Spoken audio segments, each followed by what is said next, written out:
terapia puente, manejo perioperatorio, estudio Period 2. Quien les habla, Oscar Eduardo Rivera Contreras, residente de primer año de Medicina Interna. Vamos a tocar entonces unos puntos importantes acá. ¿Sí? La presentación del artículo vemos que se trata de un manejo en terapia puente postoperatoria con heparina de bajo peso molecular para pacientes con alto riesgo de tromboembolismo arterial. El autor de este estudio, el autor principal, es el doctor Kovacs, que es un experto en trombosis, que ya ha realizado estudios con respecto a este tema.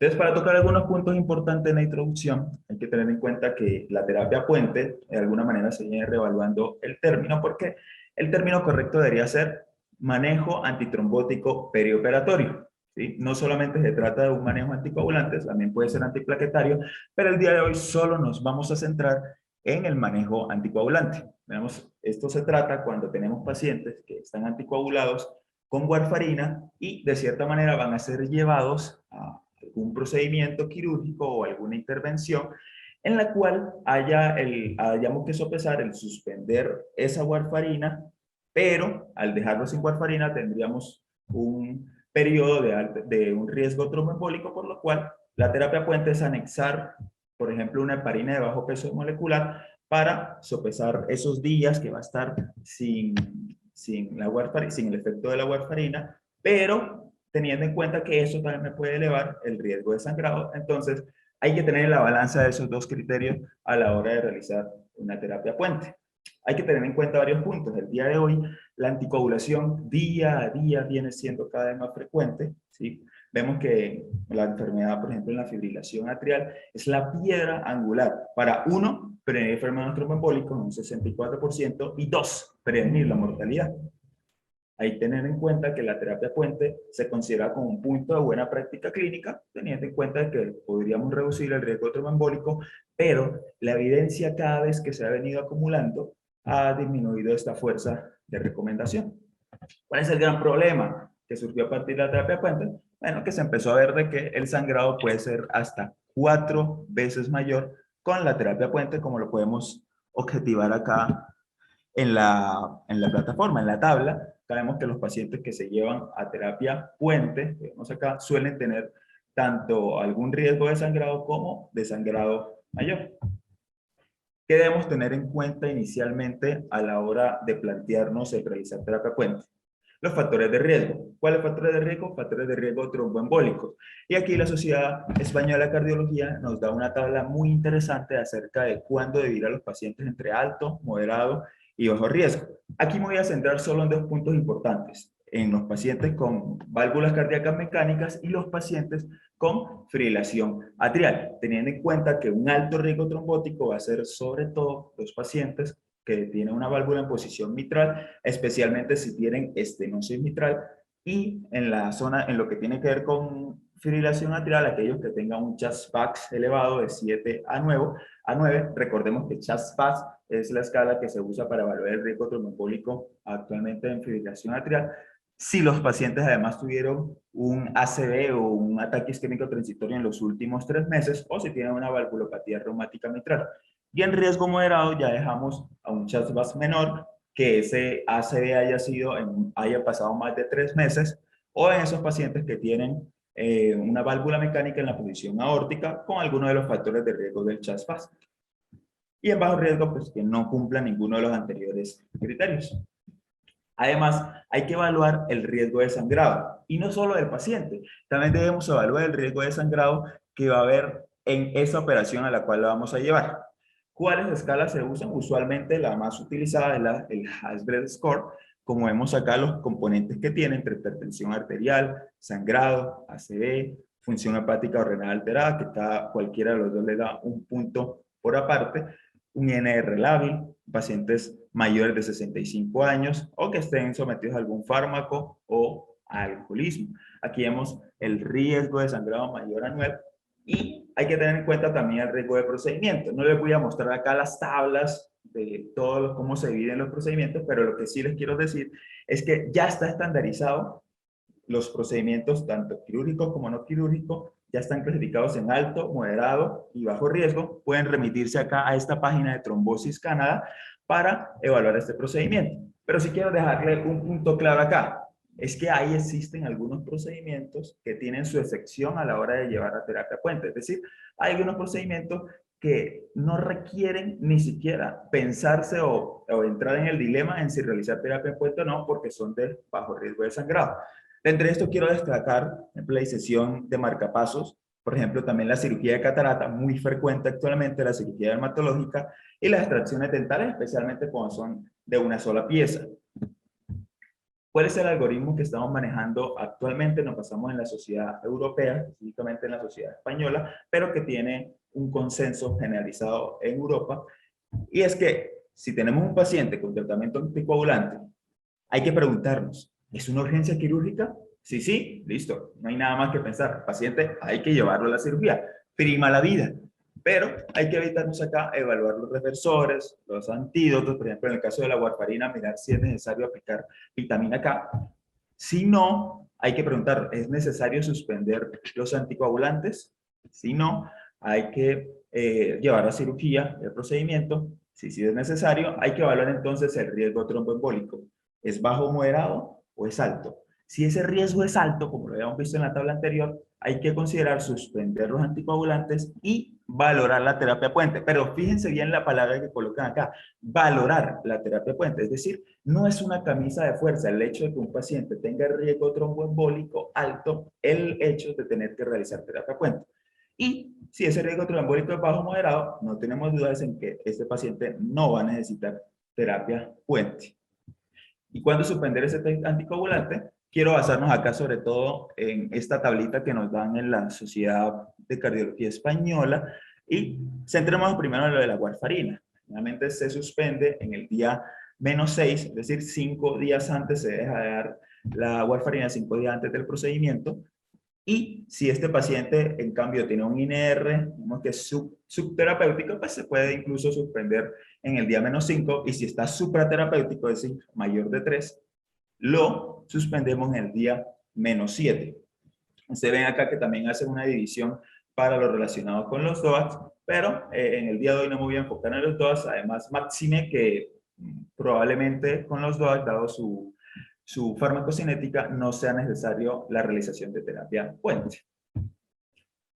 Después continuamos con el algoritmo. Hay que reintroducir la anticoagulación, pero hay que preguntarnos ahora sí muy bien, ¿cuál es el riesgo hemorrágico? Si este riesgo hemorrágico es alto, vamos a iniciar anticoagulantes a las 48-72 horas sin terapia puente, pero si es bajo moderado, hay que iniciar el anticoagulante enseguida a las 24 horas de la cirugía y en ese caso considerar la terapia puente si el paciente pues estaba con warfarina, porque como le había comentado con los DOACs no es necesario esta terapia puente, al menos en la gran mayoría de los casos. Y hay que evaluar también de que el paciente tenga riesgo tromboembólico alto, porque si no tiene riesgo tromboembólico alto, probablemente no sea necesario considerar dicha terapia puente. Y aquí quiero hacer una acotación. No se fijen solamente en el riesgo hemorrágico o del paciente o del procedimiento, sino cómo le fue el paciente en ese procedimiento. Si le fue mal, es decir, si tuvo altas tasas de sangrado durante el procedimiento, probablemente nos tengamos que relegar el inicio del anticoagulante un poco más de lo anotado aquí en esto. Y quiero que se remitan a esta app diseñado por la Sociedad Española de Cardiología, que se llama QXA App. ¿Sí? En cierta manera aquí me plantean diferentes casos de pacientes que van a ser llevados a procedimientos y que están anticoagulados, y es muy útil porque prácticamente aplican este algoritmo y dan algunas pautas adicionales. Quiero entonces que hablemos de qué estudios se han realizado con respecto a la terapia puente en pacientes con fibrilación atrial o con alto riesgo tromboembólico. Bueno, resulta que no hay tantas cantidad de estudios de gran peso. Quise traerles el día de hoy el estudio principal que tenemos en cuanto a ensayo clínico, en cuanto a estudio experimental, y uno de los estudios principales en cuanto a estudios observacionales, y al final un metaanálisis que comenta varios de los estudios que se han realizado. Comencemos con uno de los que ha tenido mayor impacto en los últimos años, que es gran conocido como el BRIDGE Trial, que tomó pacientes mayores de 18 años, anticoagulados con la warfarina, acá aclaran bien de que no tuviesen válvulas mecánicas, que requirieran un procedimiento de cirugía De acá se excluyeron los pacientes con trombocitopenia, con tasa de filtración glomerular menor de 30, que fueran a ser llevados a neuro o cardiocirugía, o que tuvieran un embolismo en las 12 semanas previas. Entonces, se obtuvo un total de 1.884 pacientes que fueron aleatorizados, ya sea a recibir heparina en el pre y en el postoperatorio o a recibir placebo. Y se realizó un diseño de no inferioridad. Aquí quiero recalcar que se suspendió, como lo habíamos comentado en la tabla anterior, se suspendió en el día -6 la warfarina. Y se reintrodujo usualmente a las 24 horas desde la cirugía, en algunos pacientes hasta las 48 horas, dependiendo del riesgo de sangrado. Aquí quiero que acotemos los desenlaces importantes. Dividieron los desenlaces en desenlaces de eficacia, que en este caso quiero que lo miren acá, dice incidencia de tromboembolismo arterial. ¿Quién nos habla acá? Que este grupo no midió la incidencia de tromboembolismo venoso, solamente se enfocaron en tromboembolismo arterial, entonces este estudio solo se aplica en cuanto a la prevención de tromboembolismo arterial. Y vemos acá que en heparina y placebo fueron similares porcentajes y no alcanzó el margen de no inferioridad. Se consideró que no había diferencias significativas pues, entre el uso de la heparina y la placebo en cuanto a prevención de tromboembolismo mayor. Y si nos vamos a la zona del sangrado mayor, pues 3.2% en la zona de heparina y 1.3% en el placebo, lo cual fue más de 2 veces mayor el sangrado mayor en la heparina versus el placebo, cual nos empezaba a decir, bueno, probablemente no estamos previniendo un riesgo tromboembólico y sí estamos aumentando el riesgo de sangrado. Pero hay que hacer una acotación importante. Este estudio, la gran mayoría de los pacientes tenían un CHATS, que era lo que se usaba usualmente en esa época, un CHATS de 2 puntos hacia abajo. Miren que más del 60% de los pacientes tenían más bien bajo riesgo tromboembólico, entonces a la larga este estudio aplicaría más a los pacientes con bajo riesgo tromboembólico que de por sí ya de cierta manera teníamos esa concerniente de que probablemente no se debería usar la terapia puente. Y quiero que miren este punto acá, y es que los pacientes, por ejemplo, con estenosis mitral no estaban bien representados, que es otro de los grupos de alto riesgo, que no estaban bien representados. Entonces, nos queda como ese espacio en el conocimiento, esa sombra en el conocimiento. Y uno de los estudios observacionales que ha tenido mayor impacto, más que todo por la cantidad de pacientes, es el estudio Orbit-AF. Es un registro nacional basado en la comunidad de la vida real, en el cual se incluyeron pacientes mayores de 18 años con fibrilación atrial no reversible, seguidos por alrededor de 3 años, de 2 a 3 años, y de ahí se evaluó un subgrupo, más o menos fue un 30% de ese grupo, a los cuales hubo alguna interrupción en la anticoagulación para el procedimiento. ¿Sí? Ahí evaluaron si realizaron o no terapia puente y evaluaron algunos desenlaces importantes como el evento embólico, el evento hemorrágico y la muerte. Y además el tipo de procedimiento. Quiero que veamos acá que en la tabla 1, en las variables de factores pronósticos, podríamos decir que son similares tanto en lo relacionado con el CHATS. Si se fijan acá, incluso el CHATS promedio de este grupo de pacientes es mayor, por ejemplo, que el de Bridge Trial, es mucho más alto, ya estamos cercanos a 4, y el resto de consideraciones eran similares. Quiero que tomen 2 puntos acá. Fijémonos acá en el porcentaje de eventos cerebrovascular previo, que como recordemos es uno de los criterios para definir si un paciente tiene alto riesgo trombótico o moderado riesgo trombótico, dependiendo de si fue hace 3 meses o más de 3 meses. ¿Sí? Vemos que los pacientes que fueron llevados a terapia, que se le realizó terapia puente, fueron en mayor porcentaje que los que no se realizó terapia puente en esos eventos cerebrovascular previo. E igualmente, en aquellos que tenían un reemplazo de válvula mecánica previa, fue mayor, o se realizó mucha más terapia puente que aquellos que no. Entonces, podríamos decir que los médicos de por sí en este grupo de pacientes ya estaban tendientes más a realizar terapia puente por el alto riesgo trombólico que a no realizarla.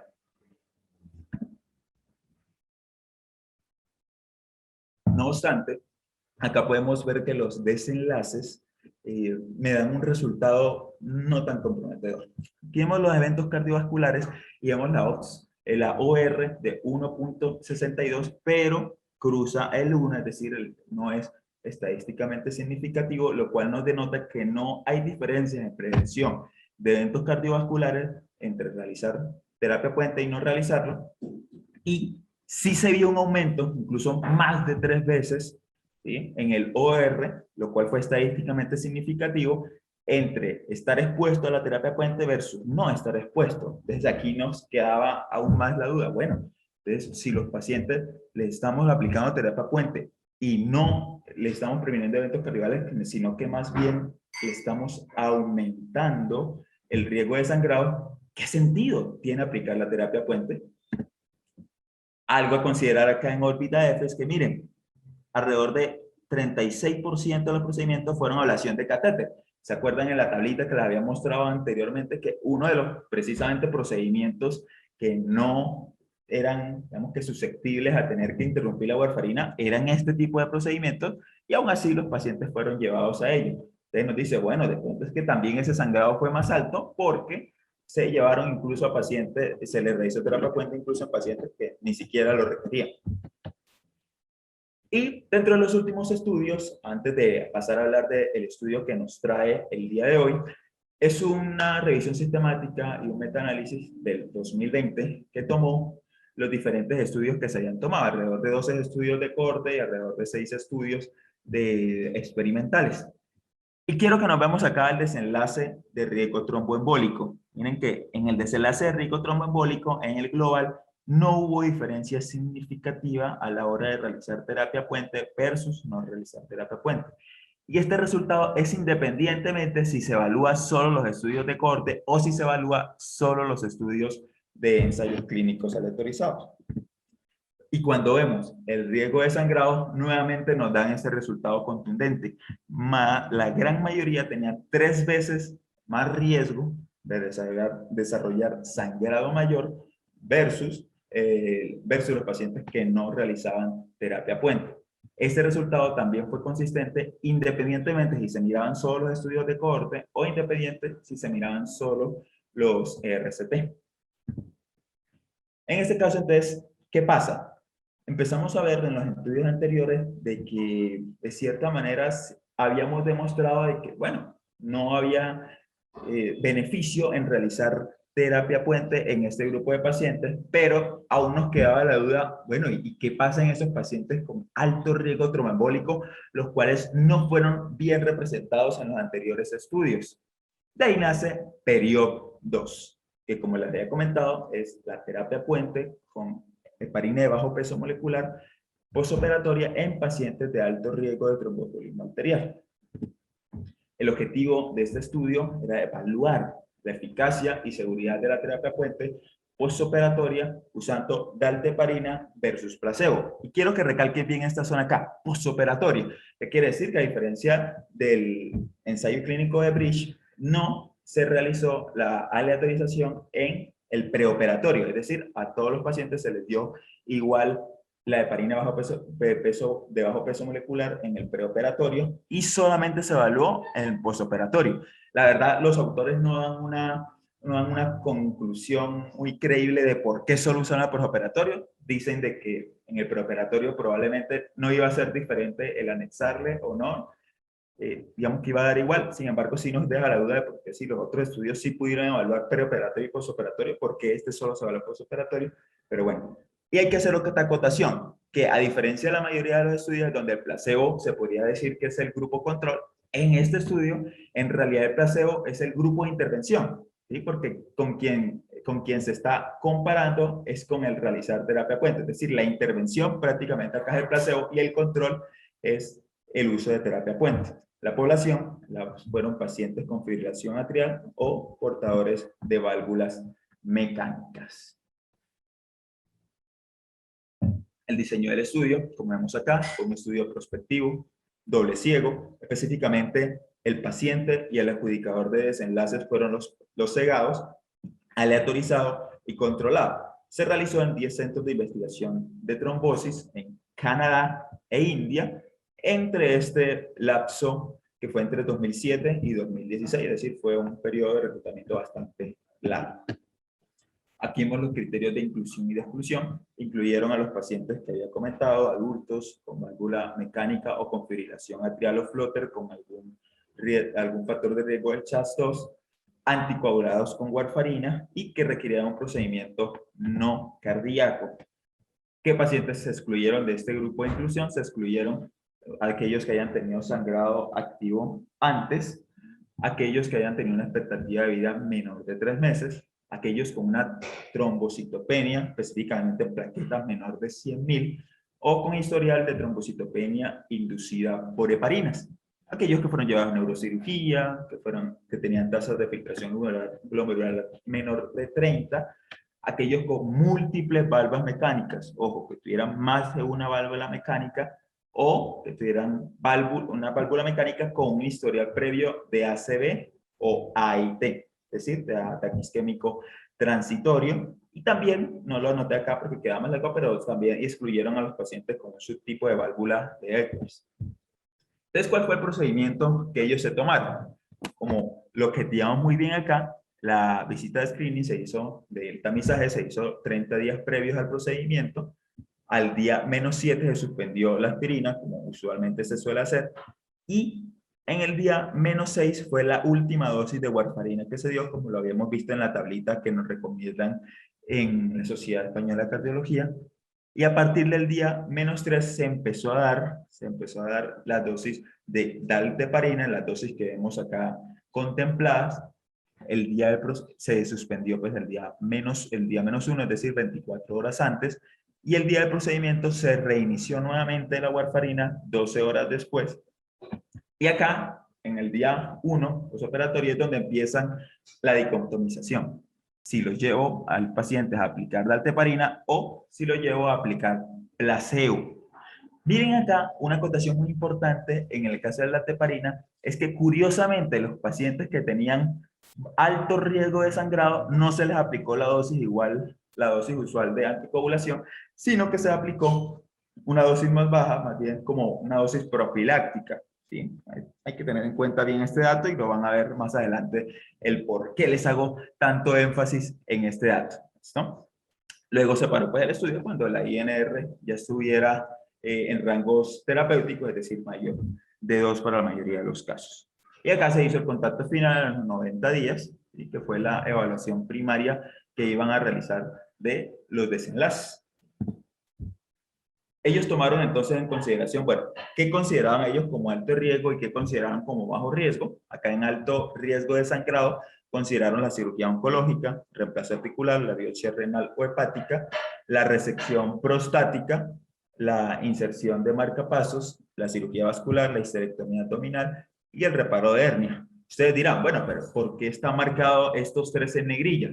Bueno, porque cuando se remita más adelante a la página que les comenté anteriormente de Trombosis Canadá, ahí van a ver que en realidad estos procedimientos que tengo acá marcados en negrilla no se consideran ya de alto riesgo, se consideran más bien de bajo riesgo de sangrado. E incluso hay estudios relacionados con la inserción de marcapasos que me dicen de que no es necesario suspender la warfarina, que incluso podría ser beneficioso dejar la warfarina en este tipo de implantes de dispositivos cardíacos. Pero pues ese es otro tema mucho más grande de hablar en otra ocasión. Y estos que vemos acá fueron los que se consideraban como bajo riesgo de sangrado, a hacer relevancia a estos procedimientos de piel, enteroscopias, las cirugías ortopédicas que no tuvieran que ver con reemplazo, o la cirugía de pie o mano, se consideraron de bajo riesgo de sangrado y dependiendo de uno u otro, pues se le dio una diferente dosis de heparina, como lo vimos anteriormente. ¿Qué desenlaces fueron importantes a tener en cuenta?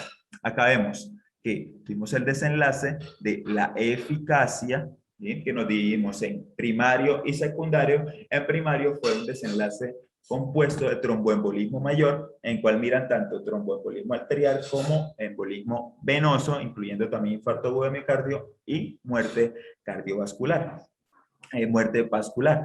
Y en el caso del secundario, se evaluó un compuesto entre tromboembolismo mayor o sangrado mayor, es decir, un beneficio clínico neto, y también se evaluó cada uno de los componentes del compuesto del desenlace primario. En cuanto al desenlace de seguridad, se evaluó a través de los criterios de sangrado mayor de la ICTH, que básicamente son aquellos sangrados fatales o sangrados que hayan sido en zonas de alto compromiso como intraespinal, intracardíaco o intracerebral, aquellos que hayan bajado la hemoglobina más de 2 gramos o que hayan requerido una transfusión de 2 o más unidades de glóbulos rojos, entonces, o aquellos fatales, esos se consideraban como sangrados mayor, cuando no cumplieran estos criterios se podrían dejar en sangrado no mayor, clínicamente relevante, y sangrado trivial, lo cual se evaluó como desenlace secundario. Se evaluó además a los 30 y a los 90 días, colocó acá negrilla a los 90 días porque fue lo que tenían presupuestado inicialmente, pero los adjudicadores de desenlaces consideraron de que también se debería evaluar a los 30 días para evitar el efecto dilucional o el sesgo de recuerdo. En el análisis estadístico, ¿en qué se basaron estos autores? Los investigadores se basaron en un estudio de piloto que ellos realizaron. De ahí obtuvieron el cálculo de la población, calcularon entre 1.612, pero como en el estudio de piloto habían tenido una pérdida de alrededor de 8%, ellos consideraron que este estudio iba a ser más grande y probablemente podrían tener una pérdida del 10%, entonces dijeron, bueno, nuestro cálculo de población objetivo va a ser de 1.773 pacientes. Y cuando vayamos a analizarlo, lo vamos a analizar en pacientes con valva mecánica y pacientes con FA. Es decir, no solamente vamos a ver el resultado global, sino que también queremos ver estas dos diferenciaciones teniendo en cuenta los diferentes factores trombóticos que tienen los dos grupos. Tuvieron como hipótesis nula que el placebo era igual, iba a ser igual en cuanto a la tasa de eventos comparado con control. Se usaron las dos colas de alfa de 0.05 y un poder de 80%, y consideraron que la diferencia clínicamente importante, mínima, iba a ser de 2%. ¿Sí? ¿Qué quiere decir esto? Que si yo encontraba que una intervención reducía el riesgo de más de 2 eventos tromboembólicos o eventos de sangrado, dependiendo de qué se mirara, más de 2 eventos en 100 personas, quería decir que ya estábamos hablando de una diferencia clínicamente significativa mínima. Y si más bien era bajo esto, quería decir que probablemente no era significativo esa diferencia. Lastimosamente, pues hubo una finalización temprana, dado a costos de financiación y el uso creciente de los DOACs, de los anticoagulantes directos, lo cual cada vez nos restringía más la cantidad de pacientes con fibrilación arterial que estuvieran con warfarina. Entonces quiero que nos fijemos acá en el proceso de recolección y de enrolamiento de los pacientes. Usualmente le hicieron 8.798 el tamizaje, de los cuales se excluyeron 7.121, probablemente la mayoría porque no cumplieron los criterios de inclusión y exclusión, algunos que rechazaron y otros retirados por el médico. Y acá, de los 1.677 pacientes que fueron enrolados, es decir, que habían cumplido prácticamente todos los criterios, llama la atención que se retiraron o que se excluyeron 206 pacientes. No se aleatorizaron estos 206 pacientes. Y uno entiende algunas cosas, como que algunas cosas logísticas o por exceso quirúrgico de sangrado muy alto, o de cierta manera que algunos procedimientos fueron cancelados. Pero uno le queda la duda por qué este grupo de pacientes fueron retirados por el médico de atención primaria y por qué este grupo de pacientes fueron retirados por el investigador principal. Ahí nos queda como esa interfase, pero bueno, ¿qué pasó ahí? Si se supone que ya cumplieron los criterios de inclusión y de exclusión, ¿por qué estos pacientes fueron excluidos? ¿Era porque tenían más riesgo tromboembólico o por qué razón? No nos dicen en el artículo. Acá podemos ver de que estos pacientes entonces que nos quedaron, ¿sí? Se dividieron en 650 pacientes para el grupo de placebo y 821 para el grupo de artefarina. Si se fijan bien, aquí la aleatorización no fue tan 1 a 1, ¿sí? Probablemente se debió a un error programático, ahí lo comentan en algún momento en el análisis, de que se debió a un error de programación del mismo sistema con el que lo hicieron, en el cual el sistema le estaba pasando pacientes con bajo riesgo de sangrado hacia esta zona, hacia el paciente que iba a recibir dalteparina o que iba a recibir pues la terapia puente. Después los autores intentan hacer unos ajustes y otro tipo de cuestiones para tratar de justificar o de subsanar esto, pero la verdad ya el error estaba hecho, ya estaba contemplado, si bien después intentan hacer algunas correcciones donde dice que después de la corrección y antes de la corrección iba a dar igual el resultado, pero acá es algo a tener en cuenta este error de la autorización. Y acá, dentro de los que se perdieron, obviamente, 3 pacientes del grupo de válvula mecánica y 18 pacientes de la fibrilación atrial, y en este caso 35 pacientes contando los dos grupos, lo cual, si lo vemos a mayoría de porcentaje, pues fue menor al 10% de lo que ellos esperaban, ¿sí? De lo que ellos retiraban. Y quiero que noten nuevamente que la gran mayoría eran retirados por el médico, pero no nos dicen por qué razón, motivo o circunstancia eran retirados por el médico. Acá entonces vámonos a las características bases del factor de pronóstico. Vemos que la edad promedio era hacia los 70 años en ambos grupos. La cantidad de pacientes con válvula mitral era también similar entre los diferentes grupos, y cuando los subdividimos en pacientes con fibrilación atrial y válvula mecánica, ¿sí? Ambos, tanto los que fueron llevados a terapia puente como los que no fueron llevados a terapia puente, fueron equiparables la cantidad de personas o de pacientes. Acá vemos nuevamente lo que de pronto también no nos deja tan contentos con el estudio, es que nuevamente el riesgo por Schatz era prácticamente menor de 2. La gran mayoría, más del 50%, estaban entre 2, 1 y 0 en cuanto a la clasificación de Schatz, lo cual me da un bajo riesgo tromboembólico, y solo un grupo pequeño de pacientes tenía entre 4 y 6, o bueno, entre 5 y 6. Esto, lo cual de cierta manera me decía, bueno, ¿qué está pasando acá? Si el título me decía alto riesgo en pacientes con alto riesgo tromboembólico, ¿cómo así que me están diciendo que en realidad era similar a lo que mostrábamos en el Bridge Trial? Bueno, uno seguramente pensará que lo del alto riesgo tromboembólico lo colocaron más a que obtuvieron pacientes con válvula mecánica, lo cual de por sí ya le da un alto riesgo tromboembólico, pero no en aquellos pacientes con fibrilación atrial. No hubo una representatividad tan alta en los pacientes con alto riesgo tromboembólico. Miremos acá las diferentes comorbilidades. Vemos que la mayoría de comorbilidades estaban similares, tanto hipertensión, diabetes mellitus, pero cuando vamos acá a un ataque isquémico transitorio previo o un ACV previo, vemos que hubo mayor cantidad, ¿sí?, de personal, 25% versus 20%, acá en la zona de los pacientes que se llevaron a placebo, ¿sí? Hubo más pacientes que se llevaron a placebo. Y acá quiero anotar de que alrededor de un 25% de los pacientes estaban usando aspirina y fueron bien equiparables entre los diferentes grupos, entre placebo y el grupo de alteparina. ¿Qué hay que mirar bien acá? Quiero que nos enfoquemos bien en los resultados de desenlaces, pero que estemos bien atentos a lo que nos habla el intervalo de confianza. Vemos acá que hubo 8 desenlaces de tromboembolismo mayor en el grupo placebo y 8 desenlaces en el grupo de la terapia puente, de la alteparina, lo cual fue una diferencia de riesgo de menos 0.3%, y cruzaba el 0 en el intervalo de confianza, lo cual nos decía que no había diferencia significativa o estadísticamente significativa. Y si lo vemos acá, también en teoría también cumplen lo que ellos querían mostrar, de que no hubiese un más de 2% de diferencia clínicamente significativa. Acá no la hubo, si lo ven en el intervalo de confianza. Y este resultado fue independientemente de si eran pacientes solo con fibrilación atrial o solo con válvulas mecánicas. Vemos acá que en el caso de la trifibrilación y válvulas mecánicas también cruzaron el 0, es decir, no hubo diferencias significativas. Y miramos acá que en los desenlaces secundarios, fijémonos acá en las muertes por cualquier causa, miren que aquí tampoco hubo diferencia significativa a la hora de evaluar las muertes, y a la hora de los desenlaces secundarios por separado también fueron similares los pacientes que fueron llevados a placebo o los que se les aplicó alteparina.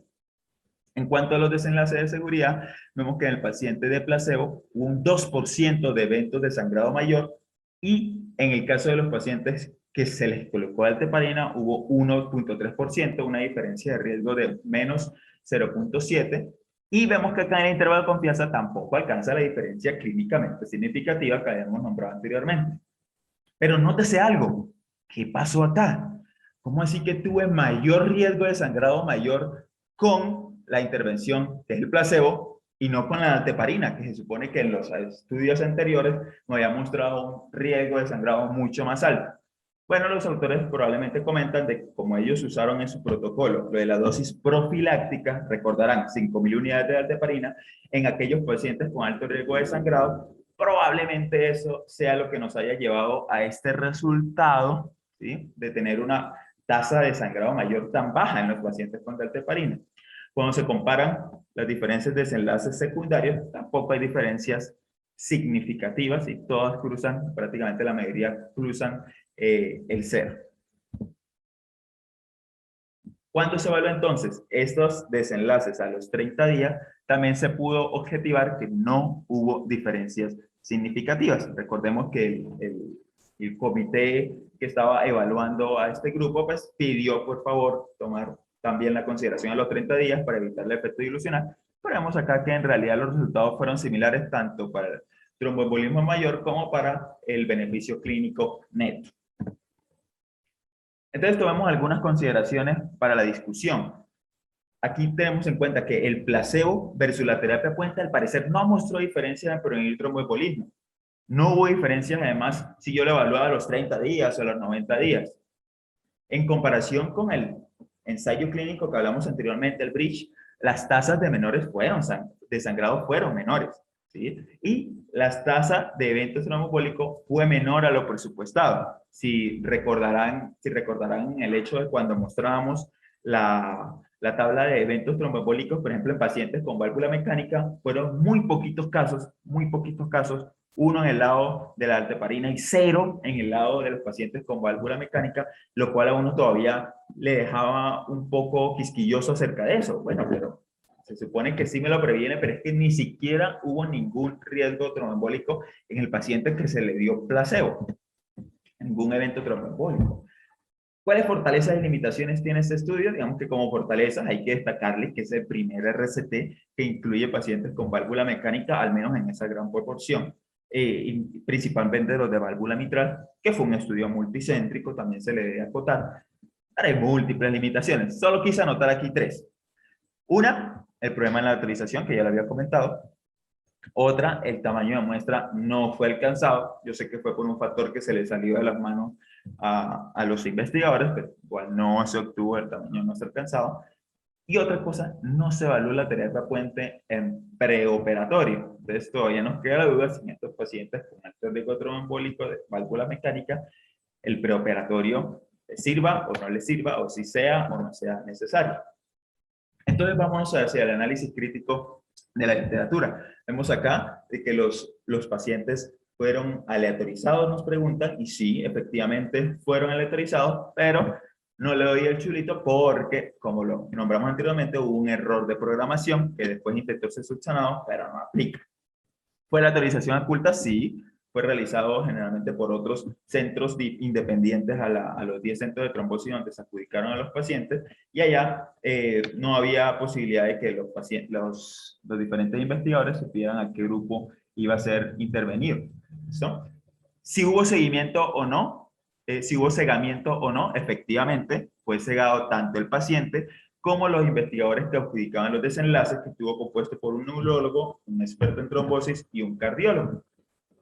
Acá vemos que los factores pronósticos fueron similares en la mayoría, en lo que tiene que ver, por ejemplo, con válvulas mitrales, en lo que tiene que ver también con la edad, también en lo relacionado con las diferentes comorbilidades. Había hecho la acotación acerca de la cantidad de pacientes que habían tenido un ataque isquémico transitorio, pero vemos que solamente fue un 5% esa diferencia.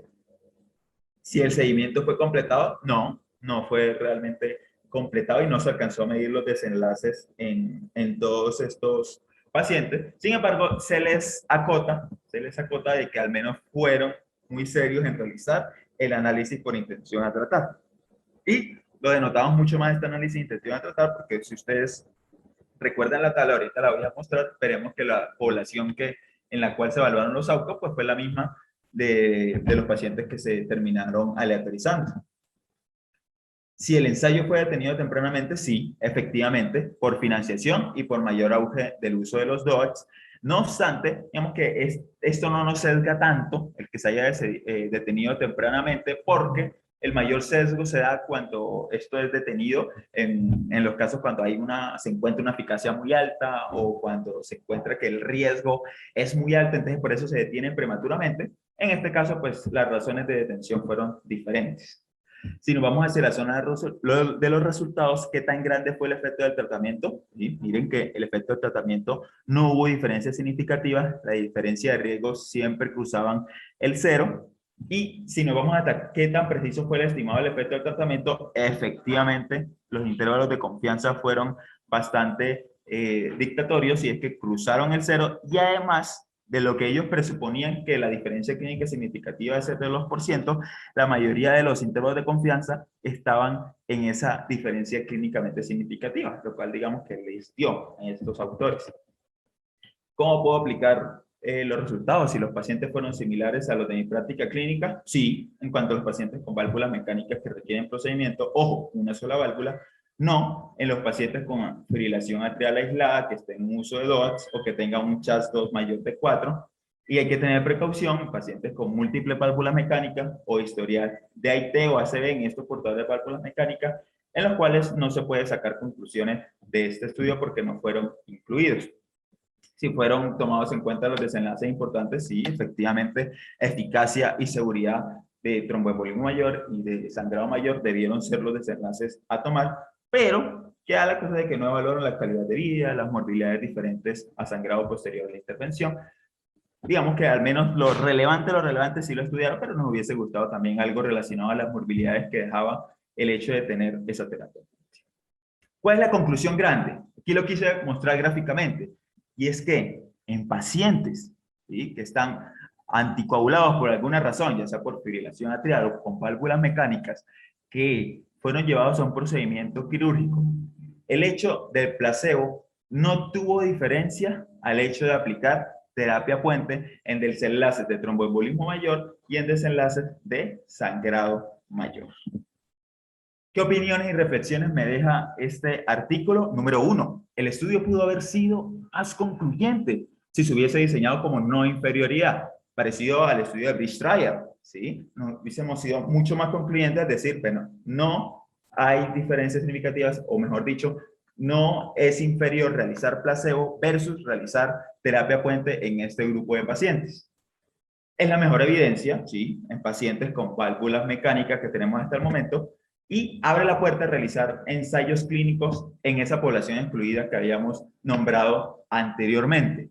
Entonces, este estudio no solamente nos deja algunas aclaraciones en algunos tipos de pacientes, sino que también todavía nos deja muchas dudas en los pacientes con ese alto riesgo tromboembólico, en los cuales por el momento seguramente tendremos que seguir usando la terapia puente.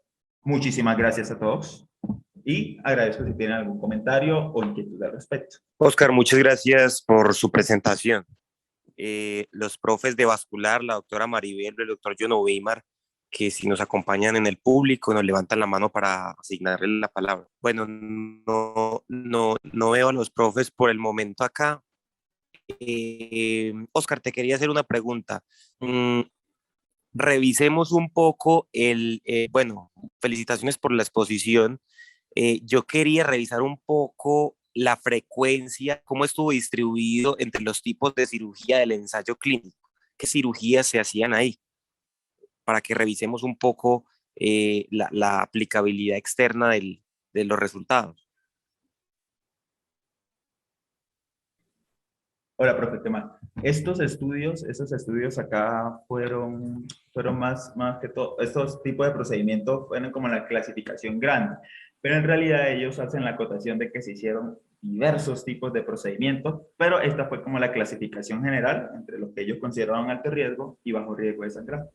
Sí, en efecto, el estudio, pues como vos decís, tiene muchas fallas. Primero, la autorización lo deja uno con muchas serias dudas, inclusive, ¿por qué no pensar que el efecto de mayor sangrado en el grupo de placebo fue específicamente debido a la autorización que se hizo de manera errática en la programación?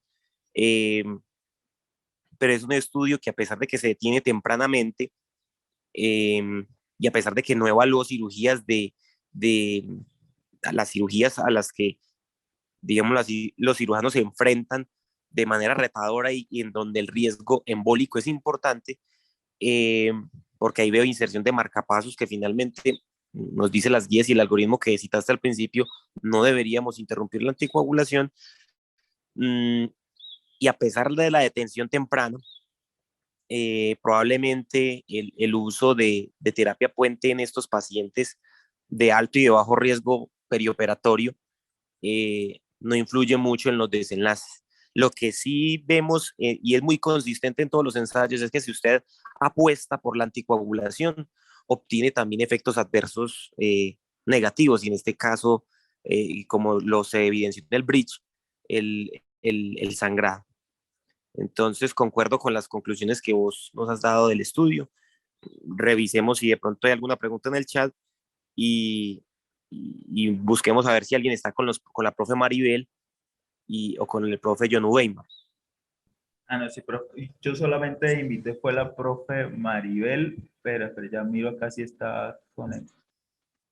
Bueno, me hacen una pregunta aquí por el chat, por WhatsApp. A mí me hacen una pregunta y es, eh, estos pacientes en la autorización, porque nos muestren la autorización tal y como se hizo.